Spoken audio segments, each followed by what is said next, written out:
नमस्कार।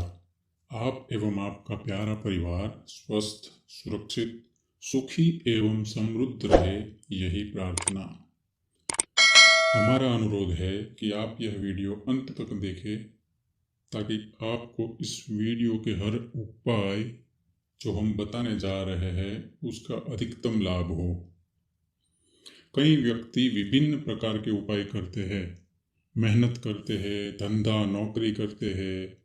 उनके घर में महिलाएं भी कुछ न कुछ काम करके कमाने की कोशिश करती है।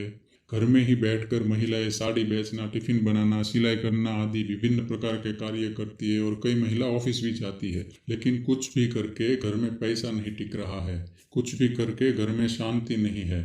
कुछ भी उपाय बटोट के कर ले पर दुख बढ़ रहा है। तो आज हम जो बताने जा रहे हैं उसको ध्यान से सुन लीजिएगा, क्योंकि महाराज जी को कई लोग मैसेज करके पूछते हैं कि कई प्रकार के उपाय किए, कुलदेवी की पोटली बांधी, पीपल के वृक्ष के नीचे दिया जलाया, सभी वृक्ष के नीचे शनिवार को दिया जलाया, पान का दीपक जलाया, विभिन्न प्रकार के टोटके किए, लेकिन कोई टोटका काम नहीं आया। आज तक हम जहाँ है वहीं है, उल्टा और नीचे गिरते जा रहे हैं। तो आप समझ लेना, जरूर कोई ऐसा पहाड़ है जो आपको आगे जाने से रोक रहा है, और वो पहाड़ है अज्ञानता से, पैसे के बल से, शरीर के बल से, अपनी ही मस्ती से, हमारे किए हुए गलतियों के कारण जो श्राप ताप हमारे ऊपर आकर चढ़ा है, वो सब मिलके रोड़े बन के हमको दुख दे रहे हैं। महाराज जी निश्चित ही कहते हैं कि जब भी कोई भी उपाय काम नहीं कर रहा है तो समझना कि कोई ना कोई श्राप हमें सता रहा है। आपको प्रश्न होगा कि कैसा श्राप, कौन सा श्राप लगा होगा। परम पूज्य वसंत विजय जी महाराज कहते हैं, पल पल में श्राप लगता है। आज का मॉडर्न युग है, न बाप को बेटा मानता है न माँ को मानता है। लोगों को मुंह में आए वैसी गाली देते हैं, छोटी छोटी बातों में लड़के गाली देने लगते हैं, और गाली में सामने वाले की माँ बहन परिवार सबको खींचते हैं। ये सब का हिसाब प्रकृति रखती है। हमने मन से जो मीठा बोला उसके लिए मीठेपन का मीठा फल, और कड़वे बोले हैं उस वचन का कड़वा फल आना ही है इस जीवन में। माँ बाप बच्चों के पैरों में गिर के रोते हैं कि बेटा घर की इज्जत चली जाएगी, पर वो बेटा या बेटी उनकी ही मर्जी करते हैं और माँ बाप का दिल दुखाते हैं। उस परेशानी का जो श्राप है वो भी आगे की जिंदगी में रोड़ा बन के परेशान करता है।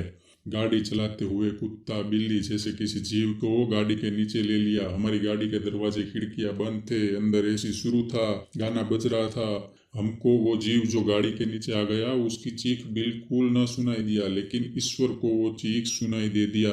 वो श्राप बन के हमारे जीवन में आएगा। हम नौकरों को भी इज्जत नहीं देते, गालियां देते हैं, उसका अपमान करते हैं। अगर आपके जीवन में कोई टोट का काम नहीं कर रहा है तो समझना हमने कहीं ना कहीं किसी का दिल दुखाया होगा, और कितनी बार दुखाया होगा, कितने लोगों का दिल दुखाया होगा, इसका कोई हिसाब नहीं है। पहले के ज़माने में दूसरों को सम्मान देना एक नियम था, और आज के ज़माने में दूसरों का अपमान करना एक नियम बन गया है। आज का जो समाज है उस समाज में लोगों का अहंकार और दूसरों का अपमान करने के लिए बिल्कुल कोई झिझक नहीं है। ये सब मिलके जो ताकत खड़ी करते हैं, इसी से हर आदमी दुखी है। कौन कैसा दुखी है किसी को नहीं मालूम। आपको आपका दुख मालूम है, आपको लगे पड़ोसी सुखी है, फलाचंद सुखी है, सब सुखी है, लेकिन अंदर से तो वही जानता है कि किसके अंदर क्या क्या दुख भरे है। आज कोई सुखी नहीं है। इस दुख का एकमात्र कारण है हमने किसी को अपमानित किया है, हमने किसी को परेशान किया है, हमने किसी को दुखी किया है। हमारी दृष्टि से आदर चला गया है, हमारी दृष्टि से प्रेम चला गया है। हम किसी को भी देखते हैं तो बस धिक्कार की दृष्टि से, किसी को इज्जत देने की कोशिश आज हम नहीं करते। और आपको बता दूं, कर्म जैसे करते हैं फल वैसा ही भुगतना पड़ेगा। आप याद करो कि आपके माता पिता को आपने कितना इज्जत दिया। आपकी आज की जिंदगी में अगर खुशी है तो मैं लिख के दे सकता हूँ कि आपने माँ बाप को प्रेम से रखा है, उनको सम्मान दिया है, उनको कभी दुखी नहीं किया है, और माँ बाप का प्रेम आशीष पाया है। और अगर जीवन में कहीं खुशी की कमी आ रही है तो समझ लेना आपने कोई भी छोटे बड़े कारण से अपने माँ बाप का दिल जरूर दुखाया है। किसी का दिल दुखाने के लाखों कारण हो सकते हैं, आज सम्मान और प्रेम देना ही समाज भूल चुका है और आजकल तो माई लाइफ माई रूल्स की फैशन चल रही है। न किसी की शर्म है, न हया है, न कायदे की परवाह है। और गुरुदेव जैसे ज्ञानियों ने बताए उपाय को लोग बताते हैं कि आपके उपाय काम नहीं कर रहे हैं। अरे महेश्वर भी आपके पाप को तभी धो पाएंगे जब आप अपने पापों का प्रायश्चित करेंगे। साधु महात्मा जितने उपाय बताते हैं, खास करके परम पूज्य वसंत विजय जी महाराज, उनके उपाय साधना के उपाय है, कोई कौड़ी के उपाय नहीं होते हैं। उनके उपायों में उनकी वाणी के उपरांत उनकी साधना का भी बल छुपा हुआ होता है। उनके उपाय काम करके ही रहते हैं। उसके बाद भी अगर वो काम नहीं कर रहे तो किसी साधु महात्मा या महाराज जी के उपाय और उसको टोलने की बजाय खुद को, अपने कर्मों को टटोलिए, तब मालूम पड़ जाएगा कि आपने क्या किया है जिंदगी में। माँ बाप को कितना प्रेम दिया, माँ ने कुछ खाना खाया या नाश्ता दिया तो ठोकर मार के ठुकरा दिया कि ये नहीं भाता। कहने का तरीका होता है, सोचने का तरीका होता है, बोलने का तरीका होता है, स्वभाव का तरीका होता है। माँ मेरे लिए कुछ दूसरा खाना बना दो प्लीज, ऐसा कह सकते हैं। अरे माँ भी तो वही चाहती है कि उनकी संतान पेट भर के खाए। अगर प्रेम से बोल दो तो वो 56 भोग बना के आपके सामने रख दे। उसका दिल अगर दुखाया तो आज वो रोड़ा बन के आपके सामने खड़ा ही हो जाएगा। अब आप उपाय करके जीतने वाले नहीं हैं। अब आप कोई उपाय करके बचने वाले नहीं हो, क्योंकि कोई श्राप पहाड़ बन के आपके सामने खड़ा है। कोई गरीब भिखारी रास्ते में खड़ा था, पैसा नहीं देना था तो शांति से निकल सकते थे, फिर भी उसे बोला क्या पैसे मांगने आ गया, तेरा हाथ पाँव तो अच्छे है तो क्यों भीख मांगता है, ऐसा बोल के उसका दिल दुखाया। क्या परिस्थिति थी उसकी हमको कोई पता नहीं, लेकिन दुनिया भर की पंचायती करके उसका दिल दुखाया। हमने आज तक जितने लोगों के दिल दुखाए होंगे उसका हिसाब ले लोगे तो आप आकाश के नक्षत्र को गिन सकते हो, मगर अपने बाप के नक्षत्र को गिन नहीं सकोगे। याद रखना। फिर किसी साधु महात्मा को मत कहना कि आपके उपाय काम नहीं कर रहे। उपाय उनको काम करेंगे जो ईश्वर भक्त है, जो मिष्टभाषी है, जो माता पिता के आज्ञाकारी है। कदम कदम पर मुंह में आए वो बोलने वाले, माँ बाप को गाली देने वाले, दूसरों का दिल दुखाने वाले, क्षण क्षण में दूसरों को आघात पहुंचाने वाले, शब्दों का तीर बना के लोगों को मारने वालों को कोई उपाय काम नहीं करने वाला। उपाय काम उन्हीं को करेगा जिनके दिल में विनय हो, विवेक हो, प्रेम भाव हो, दया भाव हो, दूसरों को इज्जत देने की थोड़ी सी योग्यता हो।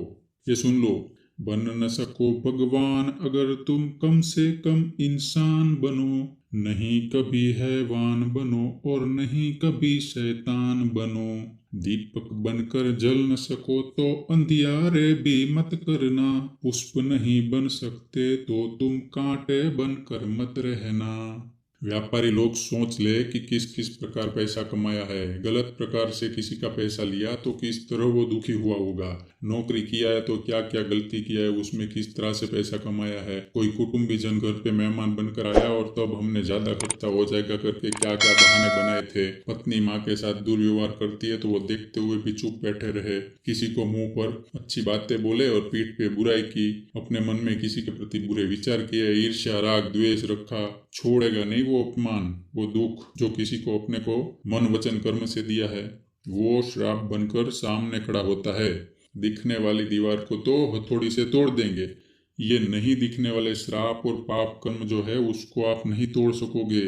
इसका एक ही उपाय है, रेगिस्तान में खड़े होकर के पानी की अपेक्षा, मतलब पाप कर्म करते हुए सुख की अपेक्षा रखना। पानी उसी को मिलेगा जो सरोवर के पास हो। उसके पास एक ही उपाय है जब संसार का कोई भी उपाय काम नहीं कर रहा हो। छोड़ दो अन्य टोटके, छोड़ दो उपाय करना, पहले दिल से माफी मांगो। अपनी गलती को याद करो कि कहाँ कहाँ कितनी गलती की, व्यापार में, नौकरी में, जीवन व्यवहार में, जीव मात्र को परेशान किया, माँ बाप को क्या तकलीफ दिया, पड़ोसी से, रिश्तेदारों से क्या संबंध व्यवहार किया। ध्यान रखना, जिस दिन व्यवहार बदल गया उस दिन तकदीर भी बदल जाएगी। जिस दिन व्यवहार शुभ है तो समझना पहाड़ पर चढ़ के शिखर पर पहुंच रहे हो, पर जिस दिन व्यवहार गलत हुआ, व्यवहार में खोट आ गई, समझ लेना पहाड़ से नीचे गिर रहे हो और चकनाचूर हो रहे हो। आप जन्म से लेकर आज तक क्या किया उस पर ध्यान रखोगे तो ये देखने की जरूरत नहीं कि मैंने पूर्व जन्म में क्या पाप किया होगा, मेरे काम नहीं हो रहे हैं, पिछले जन्म में मैंने क्या किया होगा। ये सब नहीं सोचने की जरूरत है। इसी जन्म में हमने इतने लोगों के दिल दुखाए हैं, आघात पहुंचाया है, तकलीफ पहुंचाई है। इसके लिए आज महाराज जी ने कुछ शास्त्र में लिखी ऐसी चीजें और अपने तपस्या और साधना के बल से जो उपाय बताया है, वो सुनने से पहले आपको हृदय से मानना चाहिए कि आपने किसी के साथ गलत व्यवहार किया है। रिश्तों में, परिवार में, नौकर से, धंधे में, कहीं भी किसी भी प्राणी के साथ गलत कर्म और व्यवहार किया है, दुख दिया है, तकलीफ दी है। ये जब तक आप मानने को तैयार नहीं हो तो समझ लेना कि कोई उपाय काम करने वाला नहीं है। पहले तो मान लो कि हाँ, मैं गलत हूँ, मैंने गलत किया है, मैंने दुख दिया है, मैंने तकलीफ दिया है। ये मान के अब आप ये जान लो कि शास्त्रों में दान एक सटीक मार्ग है, जो पहले किए हुए पाए हुए श्राप को तोड़ने का सबसे बढ़िया माध्यम है। कोई भी टोटका आपको काम नहीं आएगा, कोई भी उपाय आपको काम नहीं आएगा, लेकिन गरीबों को दिया हुआ अन्न, गरीबों को दिया हुआ कपड़ा और वो बच्चों को पढ़ाई कराना यानी कि शिक्षा दान, और इसी प्रकार से किसी का दिल खुश करना। अगर 1 रुपया भी खर्चा न करना हो तो कम से कम किसी को प्रेम की दृष्टि से देखकर मुस्कुराओ, ये भी बहुत बड़ा दान है। यही सबसे आखिरी उपाय है। जब आपको कोई भी उपाय टोटका काम ना आए तो दान की तरफ जाओ। दान करने का भाव आप में आएगा, किसी का दिल खुश होगा, तो वो श्राप जो किसी का दिल दुखाने से लगा था उसका प्रायश्चित इस दान के माध्यम से होगा। इसलिए निश्चित दान करो। दान देना दिल से देना। कुल देवी की आराधना करो, तीर्थ स्थानों पर जाओ, संत महात्माओं की समाधि पर जाओ, जाके माथा टेको, एक बार हृदय से आंसू बहा के उनसे माफी मांगो, संत चरण में जाके प्रायश्चित करो, उनके आशीर्वाद लो, वो आपकी मदद करेंगे, आशीर्वाद देंगे। गुरु संत के चरण में जाके अपने पाप को स्वीकार कर लोगे, उसी समय पाप का भार हल्का हो जाएगा, जीवन हल्का हो जाएगा, उन्नति का मार्ग प्रशस्त हो जाएगा। तप करना यानी व्रत करना जो श्राप को हल्का करेगा। दान करना, जैसे हमने कहा, उसमें प्रायश्चित के रूप में मछलियों को आटा देना, पंछियों को दाना देना, विभिन्न प्रकार के जीव राशियों को आहार देना, गाय को घास देना, ये सब प्रायश्चित है। आप सोचोगे उसका पेट भर रहा हूँ, लेकिन पेट उसका नहीं भर रहा, पाप आपका कटा रहे हो। किसी को कुछ दे रहे हो तो वो दे नहीं रहे हो, पुण्य ले रहे हो, उन्नति ले रहे हो, अपने मार्ग की प्रशस्ति ले रहे हो। इसलिए जब भी दे रहे हो प्रेम से दिया करो। ये दिया हुआ चीज आपको जीवन में सर्वोत्तम बनाएगा। शास्त्र में बहुत गूढ़ मुद्रा बताई है, शिखर मुद्रा। शिखर मुद्रा वो है जो दोनों हाथ की सभी उंगलियों को एक साथ जोड़ देने से बनती है।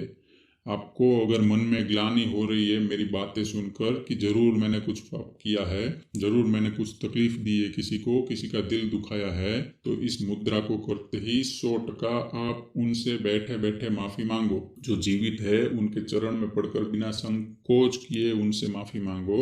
उनके चरणों में 2 आंसू बहा दोगे, इतना का हल्का हो जाएगा दिल। और जो जीवित नहीं है उनसे शिखर मुद्रा में माफी मांगो। देवता, पितृ, जीव राशि सभी इस मुद्रा से प्रसन्न हो जाते हैं। इसको प्रायश्चित मुद्रा भी बोलते हैं। जब भी प्रायश्चित करना हो इस मुद्रा में अपने पापों की माफी मांगो। महाराज वसंत विजय जी लिख के देते हैं कि कोई भी उपाय काम ना आए, ये मुद्रा दिल से माफी मांग के किसी के अच्छे काम के लिए धन्यवाद देना, हमारे किए हुए गलत काम के लिए माफी मांगना। जब मन में धन्यवाद का भाव आएगा, जब मन में माफी मांगने का भाव आएगा, मुंह में अच्छे शब्द निकलेंगे, व्यवहार जीवन में अच्छा होगा, मीठी जिंदगी होगी, तो आने वाली सब चीजें भी मीठी मीठी होगी। कड़वी किसी चीज को जीवन में देखने की नौबत नहीं आएगी। आप शिखर मुद्रा करके 365 दिन में 24 घंटे कभी भी कर सकते हो। देखो सब तैयार खड़े हैं आपको माफ करने के लिए, और आपके सामने खड़े हुए दुखों के पहाड़ को, संकट के पहाड़ को, तकलीफ के पहाड़ को तोड़ तोड़ के चूर करके आपको सर्वोत्तम बनाने सभी दिव्य शक्तियां, प्राकृतिक शक्तियां, देवी शक्तियां, पितृ शक्तियां, संसार की समस्त शक्तियां तैयार है। खाली हाथ जोड़ के मेरी गलती को सब माफ करे, इतना दिल से बोलना है बस। अगर जिस दिन हम ये बोल देंगे, शिखर मुद्रा हमको शिखर पर चढ़ा देंगी। आज जोर से चिल्ला के नाराज होके भी जो भी मैंने बोला है आपके भले के लिए बोला है। पूरा विश्व सुखी रहे, यही हमारा उद्देश्य है। इस वीडियो को ज़्यादा से ज़्यादा शेयर करें ताकि हम एक को अपनी गलती का एहसास करा सके और हर एक व्यक्ति इस प्रायश्चित मुद्रा से प्रायश्चित करे और सुखी हो जाए। आप चमके, समाज चमके, देश चमके, विश्व चमके, यही मंगल कामना के साथ आप एवं आपका प्यारा परिवार सुखी, समृद्ध, स्वस्थ रहे, यही भावना के साथ।